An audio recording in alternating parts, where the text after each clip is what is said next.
दोनों ने अपनी गोटी ऐसी फिट की, मैं एक धर्म में राज करूंगा, तू दूसरे धर्म में राज कर। अगर दोनों एक ही जगह चले जाते तो एक ही धर्म पर राज करते, पर एक कुल का दोनों परंपराओं पर राज हुआ। और तीर्थंकर नेमिनाथ वो तो बचपन से ही वैराग्यवासित थे, उनके विवाह करने की कतई अभिलाषा नहीं थी, लेकिन सत्यभामा, रुक्मणी आदि भाभियों ने जबरदस्ती आग्रह करके एक दिन वचन मांगकर तीर्थंकर नेमिनाथ, राजकुमार नेमिनाथ, जिनको अरिष्ट नेमि भी कहते हैं, उनसे वचन ले लिया कि वो विवाह के लिए तैयार हो गए। और तब भगवान श्री कृष्ण स्वयं गए महाराजा उग्रसेन के पास और उस युग की सबसे महान सुंदरतम राजकुमारी राजा उग्रसेन की पुत्री राजुल का हाथ अपने भाई के लिए मांगा। समुद्र विजय के लिए तो खुशी का कोई ठिकाना नहीं था कि वो तैयार हो गए, और महाराजा उग्रसेन के लिए तो खुशी की कोई सीमा नहीं कि उनकी बेटी का विवाह भगवान श्री कृष्ण के भाई के साथ, नेमिनाथ के साथ हो रहे हों। बड़े खुश हुए, विवाह की तिथि तय की गई। और चूंकि बारात की व्यवस्था का दायित्व स्वयं भगवान श्री कृष्ण ने संभाला था, सो दुनिया की ऐसी अद्भुत बारात निकली, ऐसी अद्भुत बारात निकली जिसमें करोड़ों लोग बारात में शामिल हुए, करोड़ों लोग बारात में शामिल हुए। आप यूं समझे यहां से लेकर जयपुर जितनी लंबी बारात निकली। धरती के इतिहास की इतनी बड़ी बारात कृष्ण ने निकाली कि दुनिया याद रखे कृष्ण ने अपने भाई की बारात कितनी वैभव से निकाली। और जब बारात चलती चलती राजा उग्रसेन के द्वार पर पहुंची कि थोड़ी दूरी पर ही नेमिनाथ का रथ चल रहा था, अरिष्ट नेमि का रथ चल रहा था, और उन्होंने वहां पर पशुओं के क्रंदन की आवाज सुनी। पशुओं के क्रंदन की आवाज सुनकर उन्होंने अपने सारथी से कहा, ये पशुओं के चीखने चिल्लाने की आवाज कहां से आ रही है? सारथी ने कहा, वो देखिए सामने, वहां पर पशुओं को बांधा गया है, हजारों हजार पशुओं को बांधा गया है। आप क्षत्रिय वंश के हैं तो आपके वंश में कई ऐसे भी राजा महाराजा आएंगे, कई ऐसे राजकुमार आएंगे, कई ऐसे बाराती आएंगे जो मांस का सेवन करते हैं, तो उनके भोजन की व्यवस्था के लिए ताजा मांस की व्यवस्था हो, इसलिए यहां पर हजारों पशु बांधे गए हैं। नेमिनाथ ने सोचा, अरे ऐसे विवाह का मैं क्या करूंगा कि जिस विवाह को करने से पहले ही इतने हिंसा के काम हो रहे हैं, भला वो विवाह होने के बाद मुझे जीवन भर तक इतने हिंसा के निमित्त करने पड़ेंगे। उन्होंने अपने सारथी से कहा, सारथी जाओ और ये जो पशु बांधे हुए हैं इनके दरवाजे को खोल दो, सारे पशुओं को मुक्त कर दो। सारथी ने कहा, महाराज आप नहीं जानते राजकुमार, कृष्ण भगवान मुझसे नाराज हो जाएंगे। अरे और तो और राजा उग्रसेन हमें दंडित कर सकते हैं। नेमि ने कहा, राजकुमार नेमि ने कहा, तू मेरा सारथी होकर इतना घबराता है? क्या मेरा इतना सा काम नहीं करेगा? जा और जाकर के पशुओं के बाड़े का दरवाजा खोल दे। नेमिनाथ के आदेश पर पशुओं को मुक्त कर दिया गया। सारे पशु उधर उधर भग गए। बारात में थोड़ी खलबली मच गई और तब नेमिनाथ ने, जो बिल्कुल राजुल के द्वार पर पहुंच चुके थे, राजुल अपने गवाक्ष में से नेमि को निहारे जा रही थी और मन ही मन खुश होती जा रही थी। नेमि को निहार कर मन ही मन खुश हो ही जा रही थी, मुझे कितना प्यारा प्रियतम मिल रहा है। लेकिन उसे नहीं मालूम कि ये प्रियतम कोई सामान्य व्यक्ति नहीं, ये तो परमात्मा का प्रियतम है। और नेमि राजकुमार ने तब सारथी को आदेश दिया, मेरे रथ को घुमा लो और मेरे रथ को ले चलो गिरनार की पगडंडी की ओर। मैं ये विवाह नहीं करूंगा, मैं ये शादी नहीं करूंगा, मुझे ये विवाह मंजूर नहीं है। मेरा जन्म शादी और विवाह के लिए नहीं, मेरा जन्म तो साधना और सिद्धि के लिए है। मैं मोक्ष के मार्ग में जाऊंगा, मैं तीर्थंकरत्व के मार्ग में जाऊंगा। और आखिर नेमि के आदेश पर सारथी ने अपना रथ गिरनार की पगडंडी की ओर मोड़ लिया। गिरनार पर पहुंचे नेमिनाथ और वहां पर पहुंचकर नेमिनाथ ने सन्यास दीक्षा प्रवृत्ति स्वीकार कर ली। इधर पूरी बारात में खलबली मच गई। महाराजा उग्रसेन के यहां खलबली मच गई। राजुल को यह खबर लगी तो वो तो चित्कार मारकर रोने लगी, बेहोश होकर गिर पड़ी। सखियां बार बार पानी डालती, गुलाब जल डालती, उसे थोड़ा सा होश आता और वो अपने मुंह से नेमि नेमि नेमि नेमि करती रहती, नेमि नेमि करती रहती अपने मुंह से। लेकिन नेम तो चले गए। सखियों ने कहा अच्छा हुआ, नेमी चले गई सो चले गए, अच्छा हुआ। अरे विवाह के बाद तुम्हें छोड़ते तो बड़ी मुश्किल हो जाती। तुम्हारे लिए राजकुमारों की कमी नहीं, एक नहीं 1000 चाहिए तो मिलेंगे, नेमी से 1000 गुने सुंदर मिलेंगे, तू क्यों चिंता करती है। राजुल ने कहा संभव नहीं है, मैंने अगर अपने अंतर्मन में किसी का वर्ण कर लिया है तो मेरे पति एकमात्र अगर एकमात्र मेरे पति रहेंगे तो वो नेमी कुमार ही रहेंगे, इसके अलावा किसी का सोचना भी मेरे लिए पाप है। राजुल अपनी आंखों से झरझर आंसू बहा रही है, अपनी आंखों से झरझर आंसू बहाए जा रही है, उसके आंसू थम नहीं रहे हैं। उसे लगा कि भगवान को अगर साधना के और मोक्ष के मार्ग पर जाना था तो मैं कौन सा मना करने वाली थी, लेकिन मुझे भी साथ लेके चले जाते तो मैं भी साधना में सहयोग करती और मैं भी संत जीवन स्वीकार करती, साधना करती। लेकिन भगवान ने ये क्या किया कि मुझे यहां पर छोड़ दिया और खुद गिरनार पर चले गए। राजुल ने संकल्प किया ठीक है प्रभु, इस जन्म में आप मुझे छोड़ के चले गए तो कोई दिक्कत नहीं, पर मैं आपके रास्ते को नहीं छोड़ूंगी और जिस पथ पर तुम गए हो नेमी, मैं भी उसी पथ पर आऊंगी, मैं भी तुम्हारी शिष्या और सन्यासिन बनूंगी। और ईश्वर की सौगंध, मैं यहां तुमसे न मिल पाई पर मैं भी इतनी साधना करूंगी कि मोक्ष में तुम्हारे साथ मैं भी जाऊंगी। जहां तुम जा रहे हो साधना करके मोक्ष में, मैं भी उतनी साधना कर लूंगी नेमी कि मैं भी तुम्हारे साथ ही मोक्ष में जाऊंगी। यहां न मिल पाए तो क्या हुआ, पर वहां तो मैं सदा सदा के लिए तुमसे मिले ही जाऊंगी। वैसाख में तोड़े साख, पलट ली आंख जोग की ठानी, जोगन भई राजुल रानी, जोगन भई राजुल रानी। वैसाख में तोड़े साख, पलट ली आंख जोग की ठानी, जोगन भई राजुल रानी। कमर सीधी कर ली, बहुत प्यारा गीत है ये। संगीत धीमे धीमे ताली के संगीत में गाएंगे अपन, मीठी मीठी ताली के संगीत में। वो राजुल, अरे कल्पना करो इस धरती पर 4 महान नारियां ऐसी हुई जिन्होंने अपनी ईश्वर की आस्था के चलते और अपनी आंखों में बहने वाले आंसू के चलते भगवान को प्राप्त कर लिया। नंबर 1, चारों नामों को सदा याद रखिएगा और चारों ही नारियां हुई। नंबर 1 मां मरुदेवी, उसने ऋषभ देव के लिए आंसू बहाए, मोक्ष प्राप्त कर लिया। नंबर 2 चंदन बाला, उसने प्रभु महावीर के लिए आंसू बहाए और मोक्ष प्राप्त कर लिया। नंबर 3 महासती राजुल, कि जिसने नेमिनाथ के लिए आंसू बहाए और सन्यास को प्राप्त करके मोक्ष को प्राप्त कर लिया। और नंबर 4 मां मीरा, जिसने आंसू बहाए तो मोहन उसके द्वार पर चले आए। वैसाख में तोड़े साख, पलट ली आंख जोग की ठानी, जोगन भई। कल्पना कर लो, वहीं चलो, गिरनार की धरती पर चलते हैं।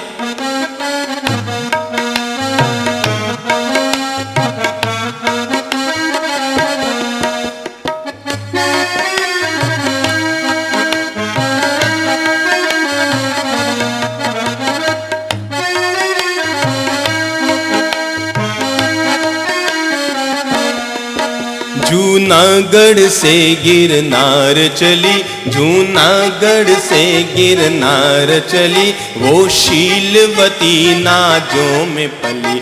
जूनागढ़ से गिरनार चली, वो शीलवती नाजों में पली। चली उग्रसेन का छोड़ के दाना पानी, चली उग्रसेन का छोड़ के दाना। जय, बड़ी प्यारी पंक्ति। जूनागढ़ से गिरनार चली, वो शीलवती नाजों में पली।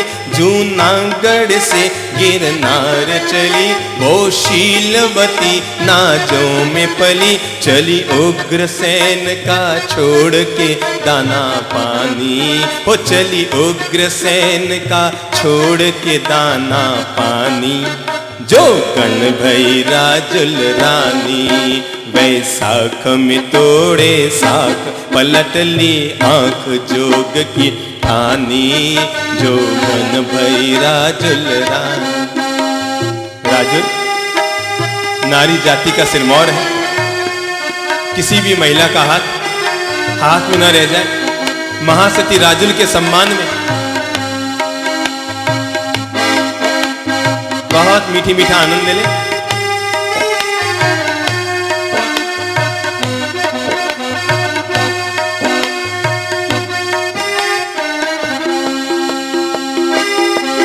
सखियों अब मन में धीर धरो, सखियों अब मन में धीर धरो, मेरे चिंतन को न अधीर करो। सखियों अब मन में धीर धरो, मेरे चिंतन को न अधीर करो। बिन नेम नेमी बिन कैसी मेरी कहानी, बिन नेम नेमी बिन कैसी मेरी कहानी। जोगन भई राजुल रानी, वैसा कमी तोड़े साख पलट ली आंख जोग की ठानी। जोगन भई राजुल रानी, जोगन भई राजुल रानी।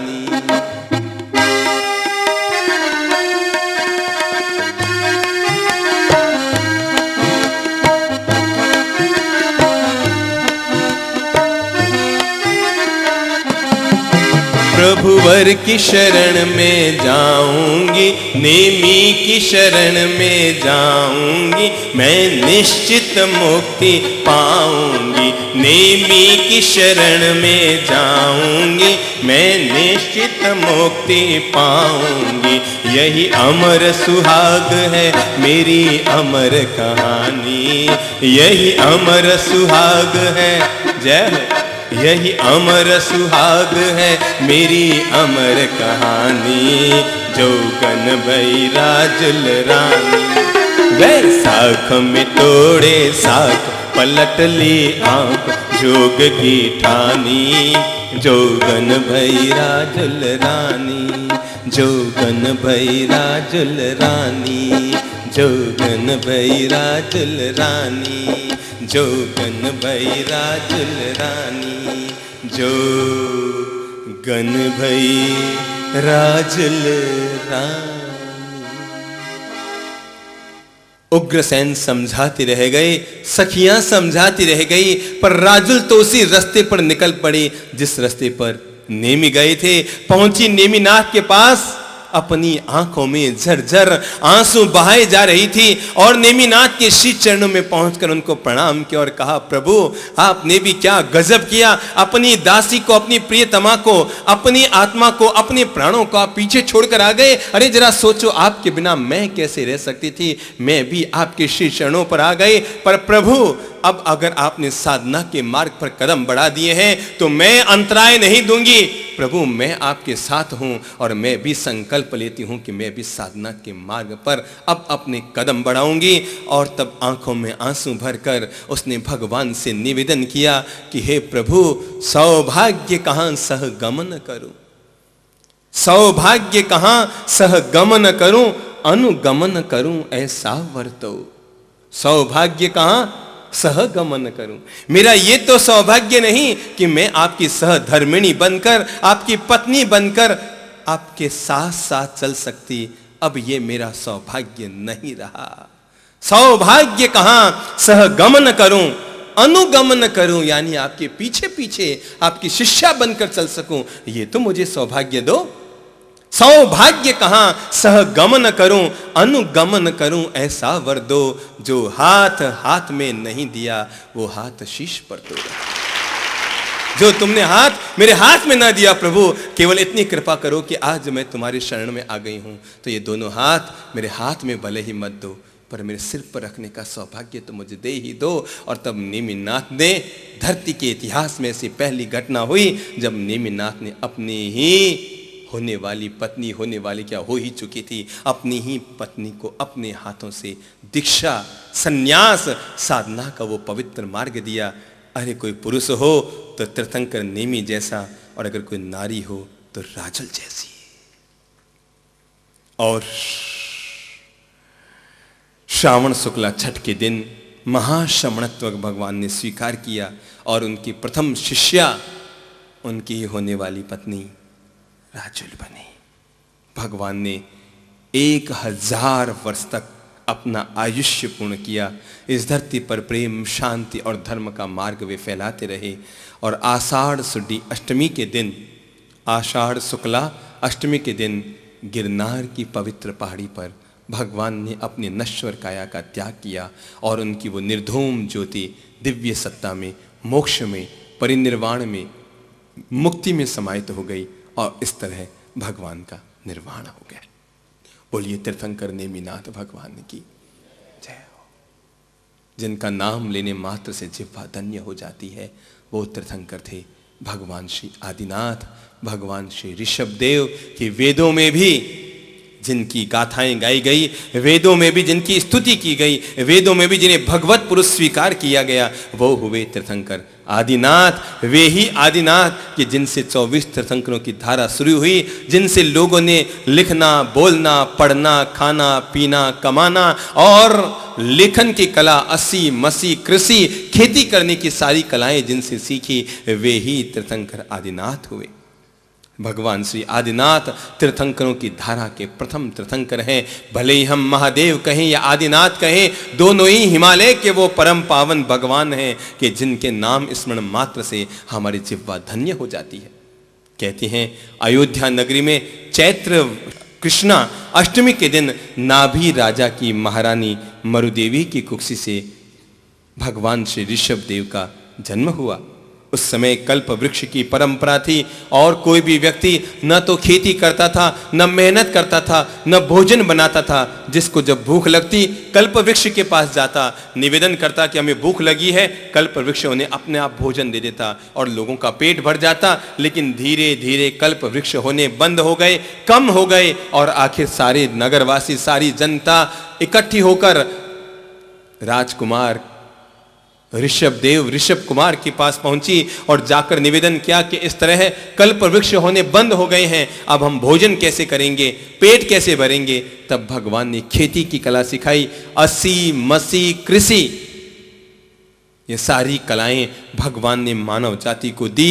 उस समय युगलिक पैदा होते थे, यानी प्रत्येक मां के पेट से 2 युगल एक साथ पैदा होते थे। एक लड़का पैदा होता था, एक लड़की पैदा होती थी, दोनों साथ साथ पैदा होते थे और बड़े होने पर ही दोनों का विवाह हो जाता था। तब तक ये परंपरा थी, एक मां के पेट से हमेशा 2 ही संतान पैदा होती, एक लड़का पैदा होती, एक लड़की पैदा होती। लेकिन वर्ण संकर न हो इसलिए भविष्य में इस प्रथा को बंद कर दिया गया। लेकिन तब तक जब तक युगल धर्म चलता रहा, तब तक युगलिक पैदा होते रहे और वे ही बड़े होकर परस्पर उनका विवाह हो जाता। भगवान श्री ऋषभदेव के 2 विवाह हुए, एक तो सुनंदा से विवाह हुआ और दूसरा सुमंगला से विवाह हुआ। भगवान ने पुरुषों को 72 कला का ज्ञान दिया और स्त्रियों को 64 कला का ज्ञान दिया। भगवान के 100 पुत्र थे, भरत, बाहुबली आदि 100 पुत्र थे, पर भगवान की पुत्रियां 2 थी। नाम मालूम है ना, ब्राह्मी और सुंदरी। भगवान ऋषभदेव की 2 पुत्रियां थी, एक थी ब्राह्मी, एक थी सुंदरी।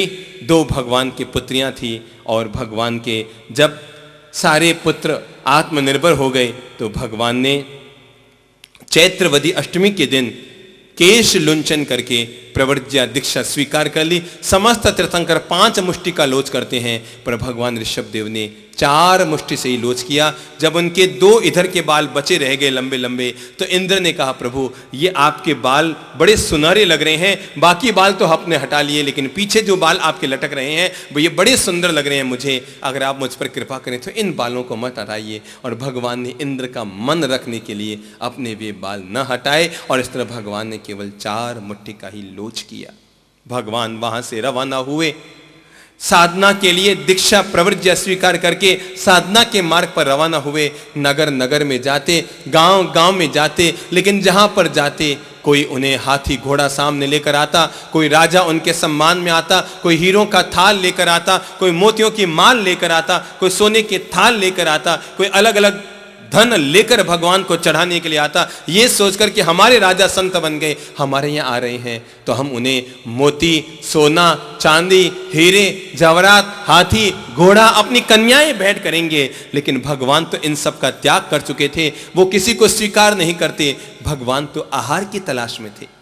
वो तो भोजन की तलाश में थे और लोग सोचते अरे भला इनको भोजन क्या दें, ये तो हम सब लोगों को भोजन देते हैं, इनको तो बड़ी से बड़ी उत्तम से उत्तम चीजें हम प्रदान करेंगे। और तब एक पर एक दिन, 2 दिन, 4 दिन, 1 महीना, 2 महीना, 6 महीना, 8 महीना, 9 महीना, 10, 11, 12 महीने बीत गए। भगवान गांव गांव जाते, घर घर जाते, डगर डगर पर जाते, पर उन्होंने संकल्प लिया था कि मैं अपने मुंह से नहीं मांगूंगा भोजन। और कोई भी आदमी ये सोचकर उन्हें भोजन नहीं दे रहा था, अरे इनको भोजन क्या देना, ये तो हम सब लोगों का पेट भरते हैं, इनको तो हम हीरे जवाहरात मणि माणिक्य मोती अपनी कन्याएं भेंट चढ़ाते लोग लाकर के कि राजन ये स्वीकार करो।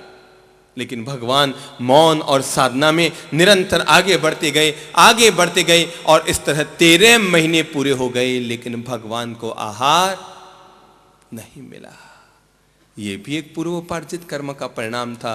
पिछले जन्म में भगवान एक सार्थवाह थे, एक सेठ थे, अपने साथ 500 बैलगाड़ियों का एक लवाजमा लेकर वो धंधे के लिए जा रहे थे। रास्ते में एक बैलगाड़ी का चक्का टूट गया। बैलगाड़ी का चक्का टूट गया, सो उसको ठीक कराने के लिए पास के दूसरे गांव में उन्हें लेकर जाना था। सो जाते जाते उन्होंने बैल के मुंह पर छींकना बांध दिया। क्या बांधा? छींकना समझते हैं, क्या कहते हैं उसको? जाली बांध दी। बैल के मुंह में जाली बांध दी इसलिए ताकि वो पीछे सारी घास खाकर खत्म ना कर दे। सोचा हम घंटे 2 घंटे में आ जाएंगे, तब वापस आकर छींकना खोल देंगे, लेकिन वहां पर विलंब लग गया। और 13 घंटे बाद भगवान वो पूर्व भाव में उस बैलगाड़ी के टूटे हुए चक्के को ठीक करा कर लाए। 13 घंटे बाद आए, उधर बैल भूखा प्यासा था। 13 घंटे बाद आकर उसका मुंह का छींकना खोला, तब बैल ने पानी और भोजन स्वीकार किया। जो जो करते हो ये तो खेती में बीज बोना है, पुण्य करोगे तो भी 1000 गुना लौट कर आना है, और पाप करो तो भी 1000 गुना लौट कर आना है। 13 घंटे तक एक बैल को भूखा रखा, जिसके परिणाम स्वरूप एक तीर्थंकर को भी 13 महीने तक अंतराय लौट कर आते हैं। और तब भगवान के जब 13 महीने पूर्ण हो गए, अक्षय तृतीया के दिन, वैशाख शुक्ला तीज के दिन, भगवान चलते चलते हस्तिनापुर नगर में पहुंचे, जहां पर उनका अपना ही प्रपौत्र राजा श्रेयांश का राज्य था। उसने जब भगवान को आया हुआ देखा तो वो भी भगवान के सम्मान के लिए सोना चांदी हीरे जवाहरात लेकर आया, लेकिन भगवान ने इन सबको स्वीकार न किया। भगवान वापस लौटने लगे, तभी उसके मन में आया कि क्यों न मैं भगवान को आहार के लिए कहूं। अभी अभी खेतों से 108 सोने के घड़े गन्ने के रस से भरकर आए हैं। उसने भगवान से कहा कि प्रभु इक्षु रस, गन्ने का रस स्वीकार करने की कृपा कीजिए। और तब भगवान जो 13 महीने से आहार की तलाश में थे, वे वापस लौट आए राजा श्रेयांश के राजमहल में, और वहाँ पर भगवान ने अपने कर पात्र में, आज भी आपने देखा होगा ना, लोग चांदी के संबोधि धाम में लगभग सभी लोगों ने वर्षी तप के पारने देखे हुए हैं ना। हर साल होते हैं आखा तीज को यहाँ पारने, देश में सब जगह होते हैं, पालीतना में, हस्तिनापुर में, संबोधि धाम में भी होते हैं। और आपने देखा होगा छोटे छोटे घड़ों से हम क्या करते हैं, गन्ने का रस पिलाते हैं। और तब भगवान ने 108 सोने के कलशों का गन्ने का रस स्वीकार किया, और तब वहाँ अहोदानम अहोदानम अहोदानम की उद्घोषणा हुई, और भगवान के 13 महीने के उपवास की तपस्या पूरी हुई।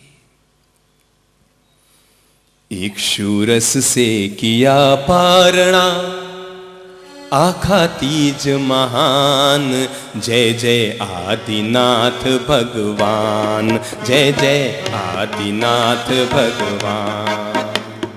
इक्षुरस से किया पारणा, आखा तीज महान, जय जय आदिनाथ भगवान, जय जय आदिनाथ भगवान। कमर सीधी करो, पर्युषण के दिन है, आनंद ले लो। कोई भी जाने की जल्दी ना करे अपने घर पर, खूब आनंद ले लीजिए।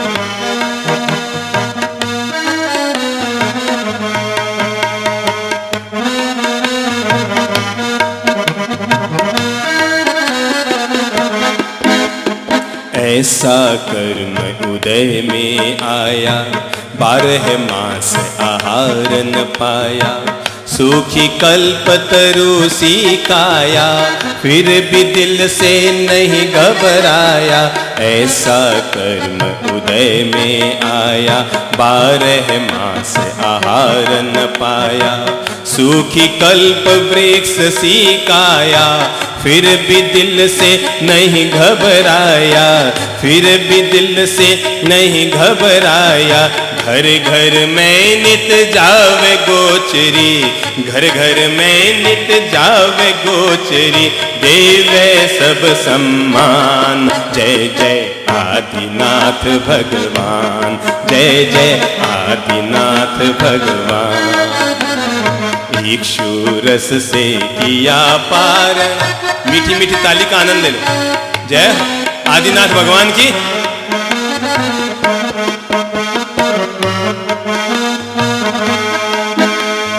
कोई हाथी घोड़ा लावे, रत्न थाल कोई बहरावे।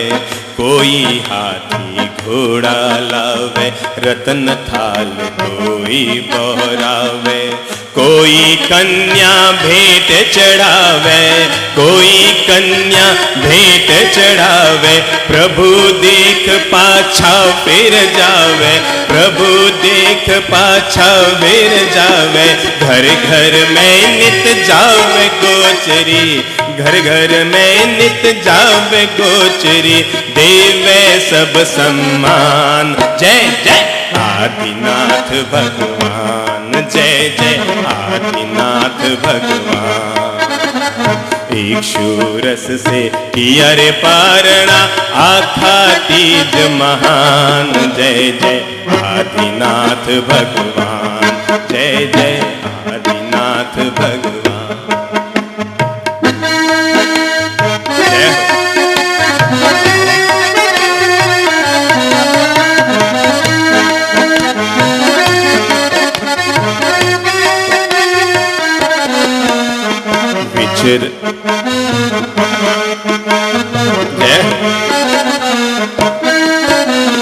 विचरत विचरत महल में आया। जय भाई, साधना का मार्ग बड़ा क्लिष्ट होता है। जो चलता है ना वही समझता है कि साधना का मार्ग कितना कठिन होता है, लेकिन उस कठिन मार्ग पर चलते हुए कितना आनंद रहता है हृदय में, जिसकी हद। मैं अभी आज प्रवचन में आने में विलंब क्यों हुआ पता है? चंद्र प्रभु जी महाराज का केस लुंचन कर रहा था और अंतिम केस लुंचन करके उनको प्रणाम करके निकल कर आया। और जब मैं रास्ते में चल रहा था तो मेरे मन में भाव हुए। मैंने कहा, प्रभु तुमने कितना दिव्य साधना का मार्ग दिया है, कितना दिव्य साधना का मार्ग दिया है। तुम्हारे प्रति श्रद्धा से कर, अरे तुम्हें तो मोक्ष पाना था, इसलिए तुमने अपने बाल अपने हाथ से उतारे थे। लेकिन प्रभु हम तो केवल तुम्हें पाना चाहते हैं, इसलिए तुम्हारी श्रद्धा से भरकर तुम्हारी याद में अपने हाथों से अपने सिर के बाल उतारते हैं। केवल प्रभु के प्रति अपने श्रद्धा से भरकर कल्पना करो, 13 महीने तक भगवान ने निराहार जीवन जिया। मैं उनको तो प्रणाम करूंगा, लेकिन उनके पीछे आज हजारों हजार श्रद्धालु प्रतिवर्ष केवल अपने भगवान की श्रद्धा के पीछे वर्षी तप की तपस्या करते हैं और वर्ष भर तक उपवास करके भगवान की भक्ति करते हैं। यही तो आनंद है भाई। जय हो प्रभु तेरी जय हो।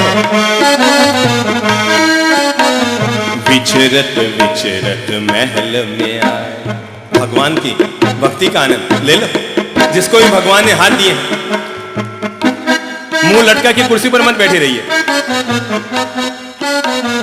मैं एक को पूछूं, देख लो, जिसको भी भगवान ने हाथ दिया, पता है मैं आपको बताऊं, ये जो महिला आगे नृत्य कर रही है ना, भगवान की भक्ति में कौन है ये मालूम है? ये जो संत बैठे हैं ना, इनको जन्म देने वाली माँ है। विचरत विचरत महल में आया, विचरत विचरत महल में आया। भोजन दोष रहित नहीं पाया, भोजन दोष रहित नहीं पाया। प्रभु लौट कर बाहर आया, प्रभु लौट कर बाहर आया। श्रेयांश कहे हे मुनि राया, इक्षु रस निर्दोष है स्वामी, इक्षु रस निर्दोष है स्वामी। यही लो कृपा निधान। जय जय आदिनाथ भगवान, जय जय आदिनाथ भगवान। आज प्रभु कर पात्र बढ़ाया। 13 महीने का उपवास, यही कल्पना कर लो, भगवान हमारे आंखों के सामने हैं और उन्हें इक्षु रस को देने का सौभाग्य हम लेंगे।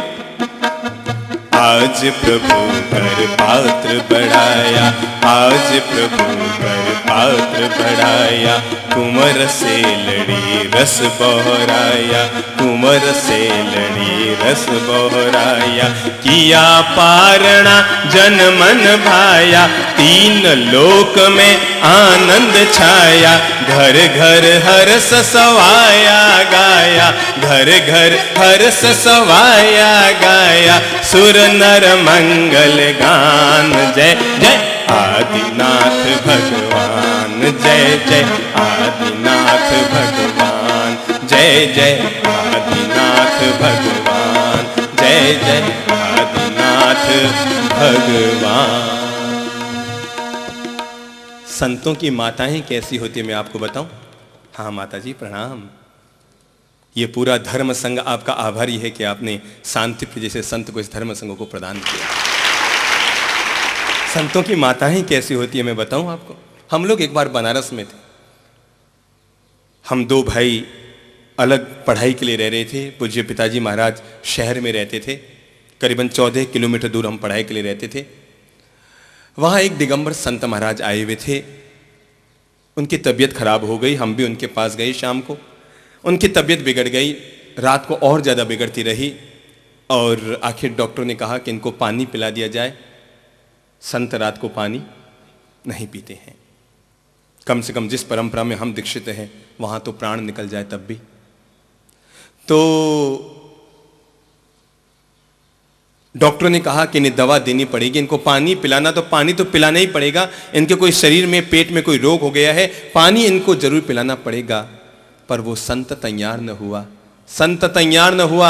आखिर सब भक्तों ने मिलकर उनकी माँ को बुलाया, माँ को ज्यादा समझाया तो माँ अंदर गई, पर माँ इतनी महान निकली और अंदर जाकर अपने से बेटे से कहा कि बेटा जन्म तो हर बार मिलेगा, पर जीवन में ली हुई प्रतिज्ञा को तुम कभी मत तोड़ना। माँ हो तो ऐसी। और इधर भगवान तो साधना के लिए निकल पड़े और उधर मां मरुदेवी। स्त्रीणाम शतानि शतसो जनयन्ति पुत्रान। स्त्रियां सैकड़ों सैकड़ों लाखों लाखों करोड़ों करोड़ों पुत्रों को जन्म देती है, पर मां मरुदेवी तुम्हें ही यह सौभाग्य मिला कि तुमने भगवान ऋषभ देव को जन्म दिया। तुम्हें ही यह सौभाग्य मिला, धरती के पहले तीर्थंकर ऋषभ देव को जन्म देने का सौभाग्य मरुदेवी को मिला। और ऋषभ देव तो जंगलों में साधना में लीन हो गए, वो तो माँ और बाप को भूल ही गए। इधर माँ अपने बेटे की याद में, माँ का मोह, माँ का प्रेम, माँ तूने तीर्थंकरों को जन्मा है, अरे तेरे ही दम पर यह संसार बना है, तू ही पूजा तू ही मन्नत है मेरी, तेरे ही चरणों में जन्नत है। माँ तूने तीर्थंकरों को जन्मा है। उधर मां मरुदेवी अपने बेटे की याद में, मेरा बेटा कब आएगा, मेरा बेटा कब आएगा, पता नहीं मेरा बेटा कब आएगा। वो भरत को कहती भरत जा पता करके आ, अरे तुम तो यहाँ राजमहल में बैठे हो, तुम सब बेटों ने मिलकर मेरे बेटे को अपने घर से निकाल दिया है। वो बेचारा जंगल में है, नंगे शरीर चल रहा है, नंगे पांव चल रहा है, खाने को रोटी नहीं होगी, सर्दी में पहनने को कपड़े ना होंगे, धूप में तप रहा होगा, तुम तो राजमहल के सुख भोग रहे हो भरत बाहुबली। अरे जाकर मेरे बेटी की सार संभाल लो। तुम सब एक नंबर के स्वार्थी निकले, जिनको अपने पिता की चिंता नहीं, सब राजमहल में बैठे हो। और वो अपने बेटे की याद में आंसू बहाती जा रही है, आंसू बहाती जा रही है। 1 महीना 2 महीना वर्ष 2 वर्ष बीत गए और आंसू बहाते बहाते मरुदेवी की आंखें ही चली गई।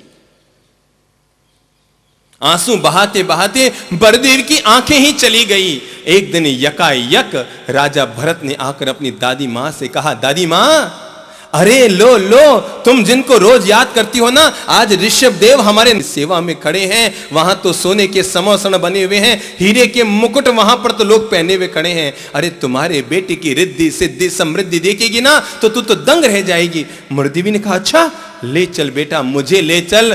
तब हाथी के हौदे पर, इस पर हाथी के हौदे पर राजा भरत अपनी दादी मां मरु देवी को लेकर आदिनाथ प्रभु के और रवाना हुए।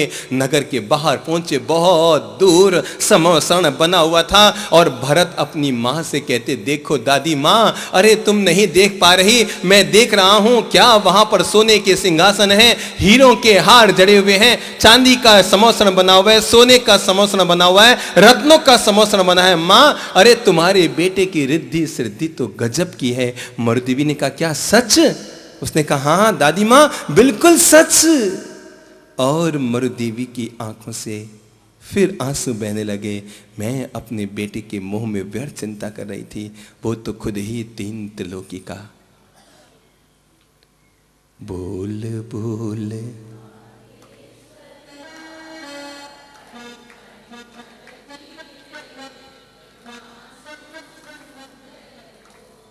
बोल बोल आदेश्वर बाला, काई थारी मर्जी रे, के मासूम मूंढे बोल। बोल बोल आदेश्वर वाला, काई थारी मर्जी रे, के मासूम मूंढे बोल। माता मरु देवी बाट जोवती। सभी गाएंगे, सभी आनंद इस गीत का। सबसे प्यारा गीत है। मीठी मीठी ताली। जो पीछे लोग बैठे हैं इस भजन से वंचित न रहे। बोल बोल आदेश्वर वाला, काई थारी मर्जी रे, के मासूम मूंढे बोल। बोल बोल आदेश्वर वाला, काई थारी मर्जी रे, के मासूम मूंढे बोल। माता मरु देवी बाट जोवती, इतर बधाई आ जाओ। अरे माता मरु देवी बाट जोवती, इतर बधाई आई रे।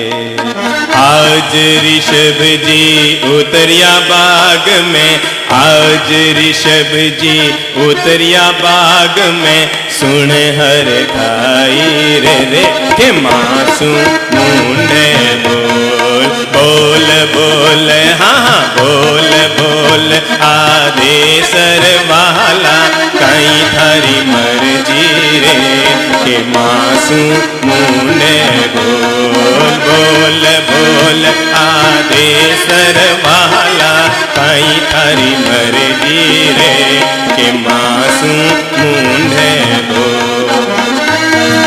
जय हो, जय हो, आदिनाथ भगवान की जय हो।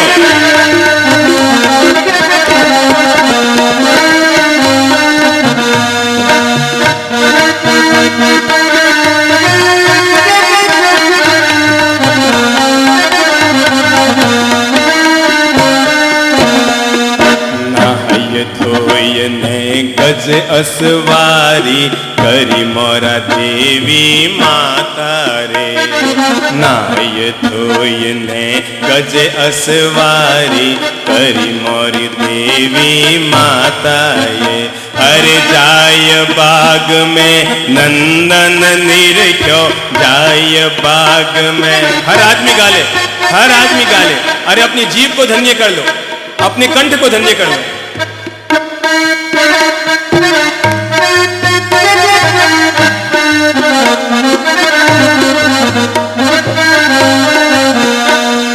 जाय बाग में नंदन निरख्यो, पाई सातारे, के मासूम मूंढे बोल। बोल बोल वाला, बोल बोल आदेश्वर वाला, काई थारी मर्जी रे, के मासूम मूंढे बोल। बोल बोल बोल हाँ बोल बोल बोल आदेसर वाला कहीं थारी मर्जी रे के मासू मुंडे बोल दिन भर बैठी बात जोबती कद मारो रिसभो आवे रे कहती भरत ने आदिनाथ री कहती भरत ने आदिनाथ री खबरा ला दे रे के मासू सब बोलेंगे कोई भी अछूता न रह जाए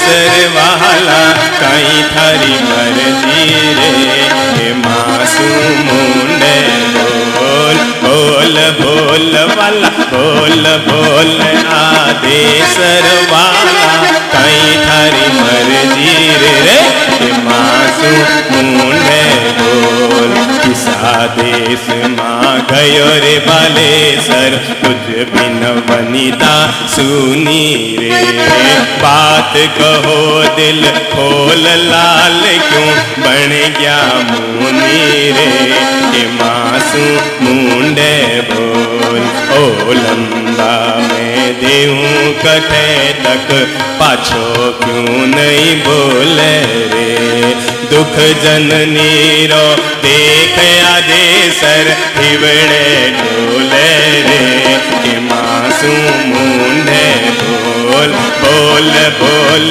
वाला बोल बोल बोलो बोल बोल आदेसर वाला कहीं थारी मर्जी रे के मासू मुंडे बोल बोल बोल आदेसर वाला कहीं थारी मर्जी रे के मासू मुंडे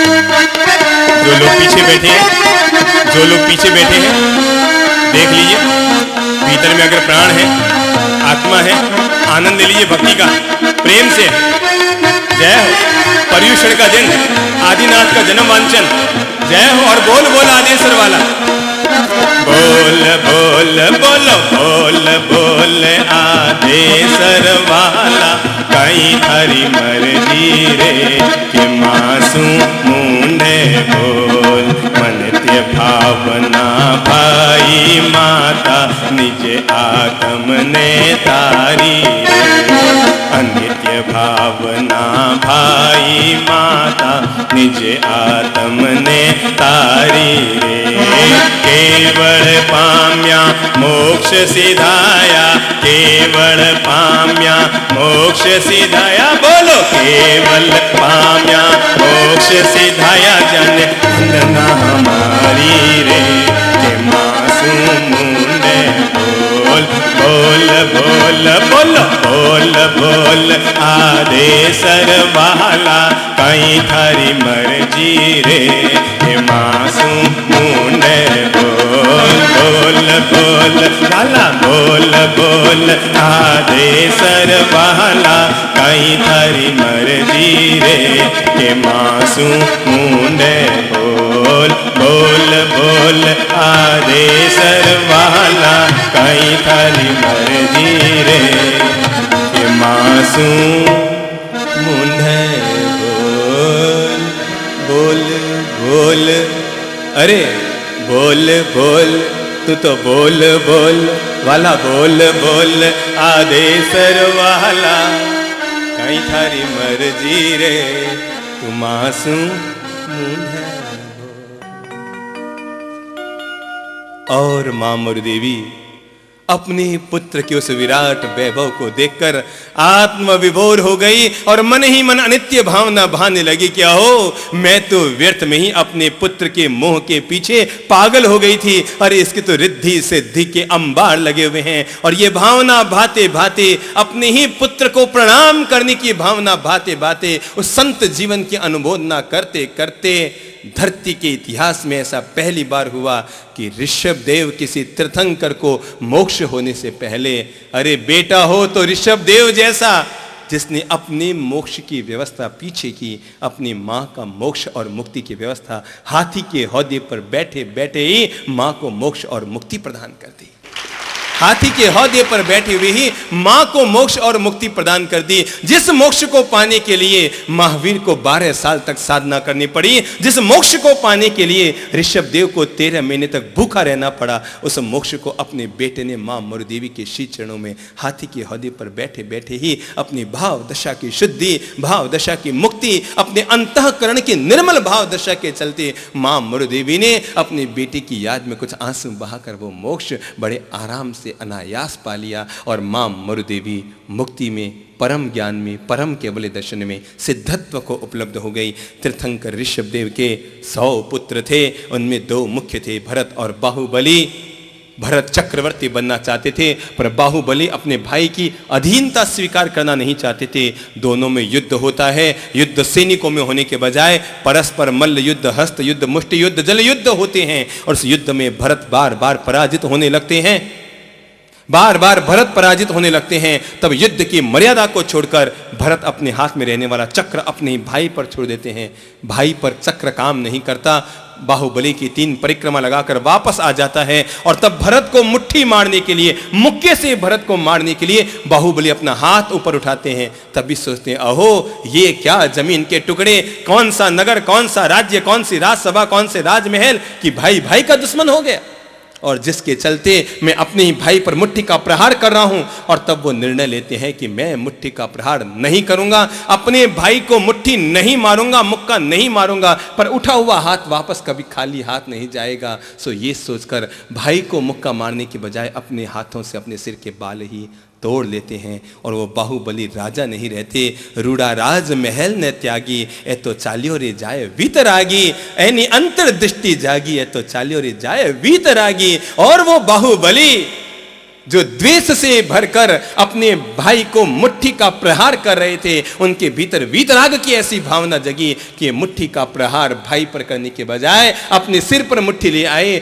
अपने हाथों से अपने बालों का लुंचन किया, संत बन गए, अणगार बन गए और साधना के मार्ग पर चल पड़े। जंगल में जाकर साधना करने लगे। 1 महीना, 2 महीना, 6 महीना, साल भर बीता, पर यह सोचकर भगवान ऋषभदेव के पास नहीं गए, जब तक परम ज्ञान न मिल जाए मैं प्रभु के पास नहीं जाऊंगा। क्यों? क्योंकि मेरे छोटे भाई वहां पर दीक्षित हैं, मैं तब तक उनके पास नहीं जाऊंगा, नहीं तो मुझे अपने छोटे भाई को वंदन करना पड़ेगा। और इस भाव से भरकर बाहुबली वहीं जंगल में साधना में लीन रहे। 1 महीना, 2 महीना, साल, 2 साल, 12 साल तक भगवान बाहुबली जंगल में एक अनिष्ट साधना में लीन रहे। सांपों ने आने जाने का रास्ता बना लिया, लताएं उनके शरीर पर उगाई, उनका पूरा शरीर पत्थर की तरह हो गया, लेकिन बाहुबली न हिले सो न हिले। जब तक परम ज्ञान न मिल जाएगा मैं एक कदम भी आगे नहीं बढ़ाऊंगा। इधर बाहुबली और भरत की दोनों बहनें ब्राह्मी और सुंदरी भगवान के पास खड़ी थी। उन्होंने भगवान से कहा कि मेरे भैया इतने वर्षों से साधना कर रहे हैं, आखिर उनको परम ज्ञान क्यों नहीं मिल रहा? भगवान ने कहा कोई कितनी भी साधना कर ले, पर जिसके मन में अहंकार का कांटा अगर गड़ा हुआ है उसे परम ज्ञान नहीं मिलता। जाओ अपने दोनों बहनों, जाओ और अपने भाई को संदेश दो कि जब तक तुम इस अहंकार को नहीं छोड़ोगे तब तक परम ज्ञान नहीं मिलेगा। और अंततः दोनों बहनें ब्राह्मी और सुंदरी वहां पहुंचती है, और वहां पर जाकर बाहुबली जहां पर ध्यान में खड़े होते हैं, वहां जाकर बाहुबली के सामने खड़े होकर वो कहती है, वीरा मारा गज थकी उतरो। वो बहनें कहती हैं, वीरा मारा गज थकी उतरो, कि गज चढ़िया केवल नहीं होगा, तुम अगर हाथी पे चढ़े रहोगे तो परम ज्ञान न मिलेगा। ध्यान में खड़े बाहुबली को अपनी बहनों की आवाज आई, उन्हें लगा मैं कौन सा हाथी पर, अरे मेरी बहनें साध्वी बन गई तब भी झूठ बोल रही है, मैं पांव पे खड़ा हूं, मेरे पांव जमीन पे खड़े हैं, और मेरी बहनें कहती है कि तुम हाथी पे खड़े हो, मैं कौन सा हाथी, कहां घोड़ा, कहां राज वैभव, मैं तो सबका त्याग करके आ गया। भला मेरी बहनें इस तरह मुझे उलाहना क्यों दे रही है कि हाथी से नीचे उतरो, जब तक हाथी से नीचे नहीं उतरोगे तब तक परम ज्ञान न मिलेगा। और तब उन्होंने आत्मचिंतन किया, कौन सा हाथी, मेरी बहनें झूठ नहीं बोल सकती, अरे कौन सा हाथी, अरे कौन सा हाथी, हाँ मैं अहंकार के हाथी पर बैठा हूं कि जब तक परम ज्ञान न होगा छोटे भाइयों के पास नहीं जाऊंगा, वो पूर्व में संत बने उनको प्रणाम करना पड़ेगा, परम ज्ञान प्राप्त करने के बाद ही वहां जाऊंगा। ये अहंकार के हाथी पर मैं चढ़ा रहा, सो परम ज्ञान न हुआ, मैं जाऊंगा अपने छोटे भाइयों को प्रणाम करूंगा, मैं जाऊंगा, अपने से छोटे भाइयों को भी प्रणाम करूंगा जो पहले संत बन चुके हैं। मैं अहंकार नहीं रखूंगा और अपने छोटे भाइयों को प्रणाम करने के लिए जैसे ही बाहुबली ने एक कदम बढ़ाया कि कदम बढ़ाते ही उनको परम ज्ञान, केवल ज्ञान उपलब्ध हो गया। जो काम अहंकार से भरी हुई 12 साल की साधना न कर पाई, वो काम विनम्रता से भरा हुआ पल भर का संकल्प कर गया। और तब बाहुबली अपने भाइयों को प्रणाम करने के लिए रवाना हुए। तीर्थंकर ऋषभदेव ने अखिल मानवता का कल्याण किया और कल्याण करते करते वे अंततः हिमालय पर अष्टापद तीर्थ पर पहुंचे और वहां पर जाकर माघ कृष्णा त्रयोदशी के दिन भगवान श्री आदिनाथ ने अपनी नश्वर काया का परित्याग किया और वो अनश्वर चेतना में विलीन हो गए। उनकी ज्योति परम ज्योति में निर्धूम होकर विलीन हो गई और वे परिनिर्वाण और मोक्ष को उपलब्ध हो गई। बोलिए आदिनाथ भगवान की। आनंद आ गया तीर्थंकरों के जीवन चरित्र को सुनते हुए। कल्प सूत्र में इसके बाद कुछ महान संतों का जीवन चरित्र है, जिन महान संतों ने अपने जीवन को उन ऊंचाइयों के साथ छुआ कि वे भले ही सिद्ध और मुक्त न हो पाए हों, लेकिन उनके करीब पहुंच गए। उन आचार्यों का जीवन चरित्र है। कल्प सूत्र में एक चरण पूरा हुआ जिसका नाम था जिन चरित्र, और दूसरा चरण है वो है स्थविरावली। स्थविरावली में मूलतः उन महान संतों का जीवन चरित्र है जिन्होंने जिन धर्म परंपरा को चहुमुखी विकास का आयाम दिया। कहते हैं भगवान श्री महावीर के 9 गण थे और 11 गणधर थे। भगवान के प्रथम गणधर होने का सौभाग्य यों तो गणधर गौतम स्वामी को है, पर परंपरागत आचार्य सुधर्मा स्वामी को भगवान की पट्ट परंपरा पर विराजमान किया गया। आचार्य सुधर्मा स्वामी 88 वर्ष की उम्र में उन्होंने परम ज्ञान प्राप्त किया था और 100 वर्ष की उम्र में आचार्य श्री सुधर्मा स्वामी ने मोक्ष प्राप्त किया। जिनका नाम हम श्रद्धापूर्वक अपनी जिह्वा पर लिया करते हैं वो है महापुण्यवान महान संत जम्बू स्वामी, है ना, जिन्होंने अपनी 8 खूबसूरत रानियों का परित्याग करके संत जीवन स्वीकार किया था। वो जम्बू और कोई नहीं, भगवान श्री महावीर की दूसरी पट्ट परंपरा में आचार्य सुधर्मा के शिष्य आर्य जम्बू के रूप में हुए।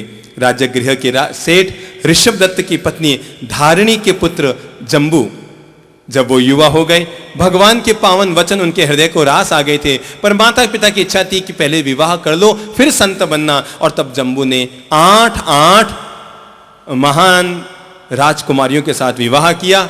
उसी रात को जो सुहाग रात थी, जम्बू स्वामी ने सुहाग रात के दिन अपने 8 रानियों को एक साथ एक कक्ष में बुलाया और बैठकर उन्हें संसार की नश्वरता का पाठ पढ़ाया कि संसार के सुखों को व्यक्ति कितना भी भोग ले, लेकिन व्यक्ति का मन तृप्त नहीं होता।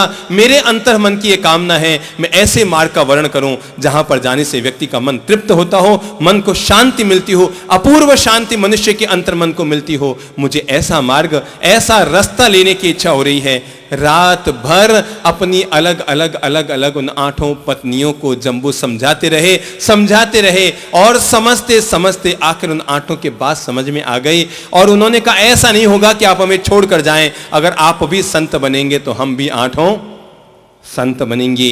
उसी दिन रात को वहां पर प्रभव नाम का एक डाकू डाका डालने के लिए जम्बू के यहां पहुंचा, यह सोचकर कि आज शादी हुई है तो बड़ा धन दहेज में आया होगा, क्यों न उसी धन को लूटा जाए। वे लोग सब पहुंच गए, मकान के इर्द गिर्द छतों पर इकट्ठे हो गए, ये सोचकर कि जम्बू सोए और उनकी रानियां सोए तो उसके बाद हम यहां पर लूट मचाएं, चोरी करें। लेकिन प्रभु भी जम्बू के कक्ष बाहर बैठा बैठा रात भर इंतजार करता रहा और जम्बू की बातों को सुन कर उसे लगा कि मैं भी कैसा मूर्ख हूं, अरे ये तो मिले हुए धन को छोड़कर संत बनने जा रहा है और मैं इसी के धन को लूटने के लिए आया हूं। और जम्बू के वैराग्य भरी बातों को सुनकर वो सुहाग रात न हुई, वो सुहाग रात भी संयम और वैराग्य की रात हो गई। अगले दिन सुबह जम्बू ने संकल्प लिया कि मैं संत बन रहा हूं, तो 8 पत्नियां भी तैयार हो गई, संत बन रहे हैं। वो प्रभव डाकू जो 500 साथियों के साथ आया था, उन्होंने सोचा अरे मूढ़, जरा सोच, जिंदगी भर धन को लूटता रहा और उसे धन मिला है ये भी दान करके संत बन रहे हैं। तो उन 500 डाकुओं ने भी संकल्प लिया कि हम भी संत बनेंगे। जब उन कन्याओं के माता पिता को खबर लगी कि जम्बू और हमारी कन्याएं संत बन रही है, तो उनके माता पिता भी तैयार हो गए, हम भी संत बनेंगे। और जम्बू के माता पिता भी तैयार हो गए, हम भी संत बनेंगे। अरे एक का हृदय क्या बदला, एक क्या संयम के मार्ग पर चला। अपने साथ 527 लोगों के साथ आर्य जम्बू ने दीक्षा और प्रवृत्तियां स्वीकार की।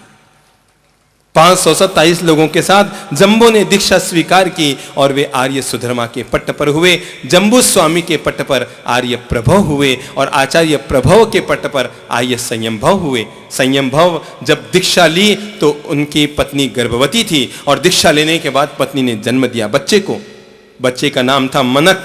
जब बच्चा थोड़ा बड़ा हो गया तो गांव के लोगों ने उसे कहा कि तू तो अपने पिता को भी नहीं जानता, तू क्या हमारे सामने बोलता है। एक दिन अपने पिता की तलाश में मनक निकल पड़ा और चलता चलता आचार्य संयमभव के पास पहुंचा। वो 7 साल का बच्चा संयमभव के पास पहुंचा। अपने पिता के इस महान संत जीवन को देखकर उसका हृदय भी बदल गया और उसने निर्णय लिया कि जिसका पिता अगर संत बना है तो मैं भी संत बनूंगा। और वो मनक छोटी सी उम्र में ही अपने पिता के सानिध्य में संत बन गया। संत बनने के बाद आचार्य संयमभव ने देखा कि अपने पुत्र का आयुष्य बहुत कम है और वो केवल 6 महीने में उसकी काया छूटने वाली है। सो उन्होंने अपने पुत्र की सद्गति के लिए, संयम की आराधना के लिए एक शास्त्र की रचना की जिसका नाम हुआ 10वें कालिक, जिस शास्त्र में मुनि अपने जीवन को कैसे जिए इस बारे में बारीकी से सारी जानकारियां समर्पित की गई है। आर्य संयमभव सूरी 80 वर्ष की उम्र में उनका देह विलय हुआ और उनके पट्ट पर यशोभद्र सूरी हुए। यशोभद्र सूरी के पट्ट पर संभूत विजय और आचार्य भद्रबाहु हुए। वही आचार्य भद्रबाहु जिन्होंने कल्प सूत्र आगम का लेखन किया, वही आचार्य भद्रबाहु जिन्होंने उवत्सग्रहम नामक महान स्तोत्र की रचना की। सम्राट चंद्रगुप्त मौर्य आर्य भद्रबाहु का सबसे निकटतम और प्रियतम शिष्य था।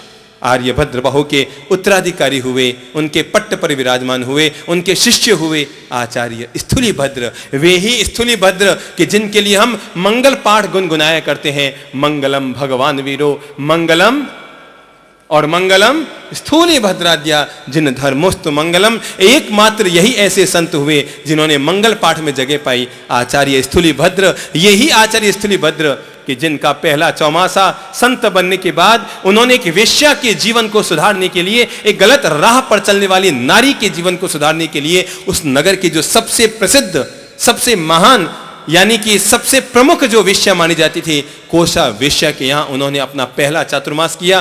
कोसा वेश्या ने 1000 रिझाने के प्रयास किए संत को। 4 महीने तक लगातार वो संत को रिझाने का प्रयास करती रही, पर संत अपनी साधना में लीन रहे। आखिर स्थूलीभद्र के वैराग्य के सामने कोसा का राग हार गया। स्थूलीभद्र के वैराग्य के सामने कोसा का राग और काम हार गया और स्थूलीभद्र तो न गिरे, पर स्थूलीभद्र के पावन वचनों से कोसा सुधर गई और उसने भी भगवान श्री महावीर के श्री चरणों में जाकर, भगवान के चरणों में जाकर दीक्षा का, शावी का जीवन का, शुद्ध संयममय जीवन जीने का संकल्प ले लिया। और इस तरह है आचार्य भद्रबाहु के, आचार्य स्थूलीभद्र के पट्ट पर आचार्य सुहस्तिसूरी हुए, जिनका सबसे प्यारा भक्त राजा संप्रति था। राजा संप्रति हकीकत में सुहस्तिसूरी के ही खास शिष्य था और उसने अपने जीवन में, राजा संप्रति ने अपने जीवन में 1 लाख मंदिरों का निर्माण कराया और 1.25 करोड़ से ज्यादा भगवान की प्रतिमाओं का निर्माण कराया। राजा संप्रति ने जिन धर्म की जबरदस्त प्रभावनाएं की, उसने कई भोजनशालाएं, कई धर्मशालाएं, कई दानशालाएं भी खुलवाई और धर्म के प्रचार प्रसार के अभियान में अपनी महत्वपूर्ण भूमिका अदा की। आचार्य सुहस्तिसूरी के शिष्यों में सुस्थित और सुप्रतिबद्ध हुए और उन्हीं के शिष्य इंद्रदिन्न हुए। इंद्रदिन्न के शिष्य दिन्नसूरी हुए और उनके शिष्य सिंहगिरी हुए। सिंहगिरी के शिष्य हुए वज्रस्वामी और वज्रस्वामी के शिष्य हुए आचार्य वज्रसेन सूरी। आचार्य सिंहगिरी, उनके शिष्य धनगिरी थे, वो अपने ही घर में आहार लेने के लिए गए। जब वो संत बने तो उनकी पत्नी गर्भवती थी। पीछे से पत्नी ने जन्म दिया बच्चे को, लेकिन बेटा इतना शैतान निकला कि वो 24 घंटा केवल रोए जाए, रोए जाए, रोए जाए। एक दिन वो आचार्य धनगिरी अपने ही पत्नी के घर पर, यानी अपने ही घर पर आहार के लिए गए। पत्नी गुस्से में भरी हुई थी, खुद तो संत बन गए और इस बेटे को मेरे पर छोड़ गई। दिन भर ये रोता रहता है और वो बड़ी दुखी मन तो थी ही, जैसे ही अपने संत पति को आया हुआ देखा और उस पति ने कहा जो भी हो आहार में दे दो। पत्नी गुस्से में भरी हुई थी, जल्ला पड़ी और चिल्ला कर कहा आहार बाहर कुछ नहीं, ले जाने हो तो अपने छाती कुटे बेटे को ले जाओ, यही देती हूं मैं तुम्हें। और उसने अपने वो बेटा दे दिया। संत मुस्कुराए और उसे अपनी झोली में उठाकर रवाना हो गए। अपनी ही बेटी को झोली में डाला, पात्र को बाहर निकाला, झोली में अपने बेटे को डाला। साल भर का बेटा था, झोली में डाला, डाल के रवाना हो गए। गुरु जी के पास पहुंचे और जाकर कहा कि संत प्रवर, गुरु प्रवर, आज मैं आहार न लाया हूं पर वह बोल लेकर आया हूं। मैं जानता हूं कि बच्चा कितना पुण्यवान है, ये एक महान आचार्य का पुत्र है और मैं आहार में, मैं झोली में आज ही लेकर आया हूं जिससे संपूर्ण जिन शासन की प्रभावना होगी। और तब उन्होंने अपना ही बेटा जो अपनी पत्नी से झोली में बहर कर ले आए थे, उन्होंने अपने गुरु के सामने रखा। गुरु ने अपनी गोद में लिया। साध्वियों को और श्राविकाओं को उस बच्चे के पालन पोषण की जवाबदारियां सौंपी गई। बच्चा धीरे धीरे बड़ा होने लगा। वहीं दिन भर थानक में ही रहता, दिन भर मंदिर उपाश्रय में रहता और संत लोग आगमों का वांचन करते थे। बच्चा बचपन से इतना मेधावी था, एक बार जिस आगम को सुन लेता वो उसे याद हो जाता। और इस तरह 8 वर्ष की उम्र में उस बच्चे को समस्त शास्त्र और आगम कंठस्थ हो गए। अब उसका नाम फैलने लगा, चारों तरफ उसकी कीर्ति फैलने लगी, लोग उसकी जय जयकार करने लगे। 45 आगम का 8 वर्ष का बच्चा ज्ञाता हो, चारों तरफ उसका नाम और यश फैलने लगा, चारों तरफ उसकी यशो गाथाएं फैलने लगी। जब मां ने ये सब सुना तो उसका मुंह जगा। उसे लगा नहीं, मैंने गलती की बचपन में अपने बेटे को देकर। वो वापस अपने पति और पति के गुरु धनगिरी और सुहस्तिसुरी के पास आई और आकर कहने लगी, आर्य सिंहगिरी, धनगिरी, मेरा बेटा मुझे वापस लौटाओ। संतों ने कहा जो चीज हम झोली में डाल कर लिया था ना वो तो हमारी हो जाती है, फिर लौटाते नहीं है, अब तो ये हमारा ही रहेगा, अब ये लौटाया नहीं जा सकता। आखिर मां गई राजा के पास, शिकायत की। राजा को भी लगा कि बेटे पर तो मां का ही सबसे ज्यादा अधिकार होता है। उन्होंने आचार्यों को अपनी राजसभा में बुलाया। आचार्य ने कहा हम प्रेम से इसका बेटा लौटाने को तैयार है, राजन मां को भी बुला लो और हम भी आ जाते हैं, बेटे को आप अपने पास गोदी में बैठा लो, आप उस बच्चे को ही हक दे दो, उसी को कह दो कि वो जिधर जाना चाहे जाए, अगर वो हमारे पास आया तो हमारा और मां के पास गया तो मां का। राजा को लगा न्याय तो बिल्कुल ठीक है, बच्चे पे छोड़ दो, जो उसे पसंद आएगा उस और वो चला जाएगा। पहला अवसर मां को दिया। 8 वर्ष का बच्चा, मां कई तरह के खिलौने लेकर आई, कई तरह से मां ने लुभाना चाहा, पर बच्चा तो वैराग्य के मार्ग पर चल पड़ा था। और बच्चे को खबर थी कि ये वही मां है, जब मैं बचपन में रोया करता था तो उठाकर इसने घर से मुझे रवाना कर दिया, आज मेरा नाम फैल पड़ा है तो वापस मुझे घर पे बुलाना चाहती है। मां ने कई तरह के प्रलोभन देने चाहे पर बच्चा तैयार न हुआ। बारी अब थी गुरु जी की। गुरु जी के पास और तो कुछ न था, उन्होंने अपना ओघा उठाया। इसे क्या कहते हैं? रजोहरण, इसे कहते हैं ओघा, रजोहरण। उन्होंने ये उठाया, बेटा हमारे पास तो ये है, अगर लेना हो तो आ जाओ। बच्चा आया, गुरु जी के हाथ से उसने रजोहरण लिया और भरी राज सभा में उसने रजोहरण को हाथ में उठाया और भावपूर्वक नृत्य करने लगा। और कहते हैं उस बच्चे की दीक्षा और संन्यास उसी राज सभा में ही संपन्न हो गया। वो वहीं पर संन्यास्त हो गया, उससे जिन शासन की प्रभावना हुई। और उनकी पट्ट परंपरा में, आचार्य वज्रसेन सूरी की पट्ट परंपरा में देवर्षि गणी क्षमा शरण संत हुए, जिन्होंने संपूर्ण 45 आगमों का, 32 आगमों का संकलन किया। उन्हें लगा कि अब तक सारे आगम कंठस्थ रखते आए हैं, लेकिन मनुष्य की सीमित बुद्धि है, कभी भूल न जाए इंसान, इसलिए इन सारे आगमों को लिपिबद्ध कागज में, ताड़पत्र में लिख दिया जाए। और तब आचार्य देवर्षि गणी ने एक महान बैठक बुलाई, देश भर के समस्त विद्वान आचार्यों को इकट्ठा किया और सब इकट्ठे होकर जिसको जितने आगम कंठस्थ थे उसका लेखन हुआ। और उस तरह वहाँ पर 32 और 45 आगमों को लिपिबद्ध किया गया और मानवता के लिए उन शास्त्रों को समर्पित किया गया। इस तरह जिन शासन में, जिन धर्म में और भी कई महान आचार्य हुए, दादा गुरुदेव जैसे आचार्य हुए, आचार्य हेमचंद्र जैसे आचार्य हुए, हरिभद्र सूरी जैसे आचार्य हुए, जिनदत्त सूरी, कुशल सूरी जैसे आचार्य हुए, हीर विजय सूरी जैसे आचार्य हुए, लौका शाह जैसे संत हुए, भीखंडी जैसे संत हुए, कई संत हुए, जिन्होंने जिन धर्म को नई परंपरा, नई सोच, नए आयाम दिए और इस धर्म के मार्ग को तीर्थंकर के अनुयायी बनकर सदा सर्वदा आगे बढ़ाने की कोशिश की। और इस तरह कल्पसूत्र में यह स्थविरावली यानी संतों का जीवन चरित्र पूर्ण होता है। कल्पसूत्र का जो अंतिम चरण है केवल 5 मिनट का, वो है कि संत जीवन में पर्युषण और चातुर्मास में अपने नित्य कर्म की व्यवस्थाओं को कैसे संपादित करें। पर्युषण पर्व में और संवत्सरी पर्व में और चातुर्मास के अंतर्गत कई तरह के विधि विधान संतों के लिए कहे गए। कल्प सूत्र का पहला कहना है कि मुनि चातुर्मास लगने के 50वें दिन संवत्सरी पर्व की आराधना करें। कल्प सूत्र का दूसरा सूत्र है कि मुनि चातुर्मास के दौरान 5 मील तक कहीं भी आ सकता है और जा सकता है। चिकित्सा औषधि वगैरह के लिए चातुर्मास के दौरान कहीं दूसरी जगह भी 5 दिन या 5 रात तक रह सकता है। तीसरा सूत्र यानी तीसरा मार्ग जो दिया गया वो है मुनि आहारचर्या आदि के लिए पुल के अभाव में नदी को तैरकर चलकर भी पार कर सकता है। जंगा पर्यंत पानी हो तो वह चलकर नदी के उस पार जाकर भी आहार लेकर वापस इस ओर आ सकता है। चौथी समाचार में कहा गया कि मुनि जिसके निमित्त से जो चीज लाए वह उसी को प्रदान करे, यानी कोई बीमार संत है, वृद्ध संत है, रुग्ण संत है, उसके लिए अगर कोई आहार लाया है तो मुनि खुद ना खाए अपितु वो आहार उन्हें समर्पित करे। और 5वीं समाचारी है कि मुनि रसों का पुनः पुनः सेवन न करे। शराब, मांस, इन सब का तो मुनि सर्वतोभावे न त्याग कर दे, लेकिन दूध, दही, मक्खन, घी, तेल, गुड़ इन सब का भी ज्यादा सेवन न करे। आवश्यकता के अनुसार सीमित मात्रा में इनका सेवन करे, क्योंकि इनका ज्यादा सेवन करने से गरिष्ठता जीवन में आती है। छठी समाचारी कही गई कि मुनि रुग्ण साधु के लिए आहार आदि की जितनी जरूरत हो उतना ही गृहस्थ के घर से स्वीकार करे। 7वीं समाचार में कहा गया कि मुनि गृहस्थ के घर से अदृष्ट वस्तु की चाहना न करे, फिर चाहे वह गृहस्थ कितना भी श्रद्धालु क्यों न हो, क्योंकि अगर उसके पास वो वस्तु न होगी तो उसका मन दुखेगा। जैसे मैंने आपको कहा कि अमुक चीज ले आओ, आप मेरे कितने भी करीबी हैं, पर मुझे अगर खबर है कि आपके पास वो चीज है तब तो मैं मंगवाऊं, पर अगर मुझे खबर नहीं है तो मैं आपको न कहूं। हो सकता है वो आपके पास न हो और आपका मन दुखे। महाराज ने चाहा और मैं उन्हें नहीं दे पाया। मुनि के लिए 8वां सूत्र कहा गया कि मुनि को आहारचर्या एक बार करनी चाहिए। यदि कोई अध्येता है, ध्यान साधक है, रोगी है तो वो 1 बार से 2 बार आहार ले सकता है। स्वस्थ मुनि को सदा 1 बार ही आहार लेना चाहिए।